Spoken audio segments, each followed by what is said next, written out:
अस्सलाम वालेकुम नाजरीन, आसिफ चौहान यूट्यूब चैनल पर खुश आमदीद। आज हम कुल्लूस उस्मान सीज़न 2 के किस नंबर 1 के ट्रेलर में छुपी कुछ ऐसे बातें आपको बताने वाले हैं जो शायकीन के लिए बहुत दिलचस्प और तजस्सुस भरी हैं। जैसा कि हमने ट्रेलर में देखा कि एक कबीले पर हमला और जंग दिखाई गई है जिसमें एक औरत को कत्ल करने का सीन दिखाया गया है। तो वो कौन सा कबीला है? इस कबीले के बारे में तारीख में बताया गया है कि ये सबसे मजबूत कबीला था। तो जिस दुश्मन ने इसको शिकस्त दी है वो कितना मजबूत है और वो दुश्मन कौन है? ट्रेलर में बाज़ंतीनी फौज के 2 कमांडर दिखाए गए हैं। वो कौन हैं? वो कितने ताकतवर हैं? और उनके हाथ में एक लकड़ी का बॉक्स दिखाया गया है। तो उसमें क्या अहम था? अर्तुगरुल गाजी के वापस कबीले आने के साथ उसके साथ कौन कौन से सिपाही थे जो दिल्ली से अर्तुगरुल में थे?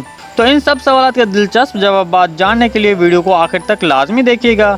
मगर इससे पहले आपसे गुजारिश है हमारे चैनल को सब्सक्राइब कर दें और क्रिकेट लवर डिस्क्रिप्शन में मौजूद हमारे स्पोर्ट्स चैनल को भी सब्सक्राइब कर दें।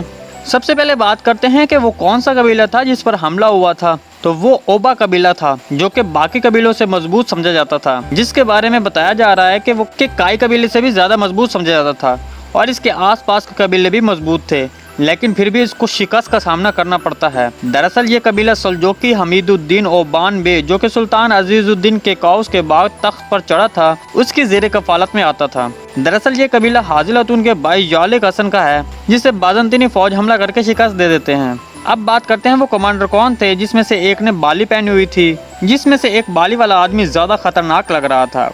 कुछ तुर्किश मीडिया के जरिए ली गई मालूमात के मुताबिक ये बुलोन नामी कमांडर है जिससे आर्ट से भी लगाव है। बुलोन का मतलब डर खौफ है, जिसका मतलब है इस बाली से मोहतात रहना। तो ये एक बहुत ही खतरनाक कमांडर होगा। अब बात करते हैं कि उनके पास जो बॉक्स था उसमें क्या था और उसमें क्या चीज़ अहम थी। तो उन कमांडर के हाथ में एक बॉक्स दिखाया गया। उस बॉक्स में तुर्क कबाइल की तमाम मालूमात होती है।